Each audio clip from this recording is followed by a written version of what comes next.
വാട്ടേറ്റിൻ്റെ ആയാലോ നല്ല ചൂടുള്ള അരിദോശയും അതുപോലെ നല്ല സാമ്പാറും ഒരു എഗ് ഫ്രൈയും അതുപോലെ നല്ല ചായയും മാമ്പഴ ജ്യൂസും ആട്ടോ എൻ്റെ മോർണിംഗ് ബ്രേക്ക്ഫാസ്റ്റ്. സാധാരണയായിട്ട് ഞാൻ ജ്യൂസ് കുടിക്കാൻ ഒരു 11 മണിക്കൊക്കെ കേട്ടോ.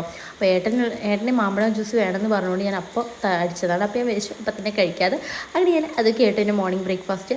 ഉച്ചയ്ക്ക് ലഞ്ചിന് ഞാൻ എന്തൊക്കെയാ വെച്ചാൽ നല്ല ചൂടുള്ള ചോറും സാമ്പാർ നമ്മൾ രാവിലെ വെച്ചതാട്ടോ.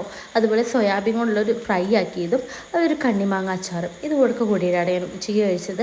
എനിക്ക് പപ്പടം ഇഷ്ടമില്ലാത്തതുകൊണ്ട് ഞാൻ പിന്നെ പപ്പടം എടുക്കാൻ കേട്ടോ. ഈവനിങ്ങിന് ഞാൻ ചൂടുള്ള കട്ടനാട്ടോ സാധാരണയായിട്ട് കഴിക്കാറ്. അപ്പോൾ ഇന്ന് കോഫിയാണ് ഇട്ടത്. അപ്പോൾ ഞാൻ കോഫിയും നല്ല പൊടി മിക്സറും ഈ ഒരു മുറുക്കൊക്കെ കൂടിയിട്ടാട്ടോ കോഫി കുടിച്ച്. പുറത്ത് നല്ല മഴ ആയതുകൊണ്ട് തന്നെ നല്ല രസമുണ്ടായിരുന്നു കേട്ടോ ചൂടുള്ള കോഫി ഇങ്ങനെ കുടിക്കാൻ. അതുപോലെ തന്നെ നല്ല മിക്സറും ആയിരുന്നു കേട്ടോ. അപ്പോൾ അതൊക്കെ കൂട്ടിയിട്ടാണ് ഞാൻ ഈവനിങ് കഴിഞ്ഞത്. നൈറ്റ് നല്ല മഴയും കാറ്റൊക്കെ കാരണം കറണ്ട് ഉണ്ടായിരുന്നില്ല കേട്ടോ. അപ്പോൾ ഞാൻ വേഗം സോയാബീൻ കൊണ്ട് ഒരു കറി തട്ടിക്കൂട്ടി നല്ല കപ്പയുണ്ടായിരുന്നു കേട്ടോ. പുറത്തുനിന്ന് നമ്മൾ കറി മേടിക്കണമെന്ന് വിചാരിച്ചു, പക്ഷെ കഴിഞ്ഞില്ല. അപ്പോൾ അത്രയൊക്കെ ഉള്ളൂ. ബൈ.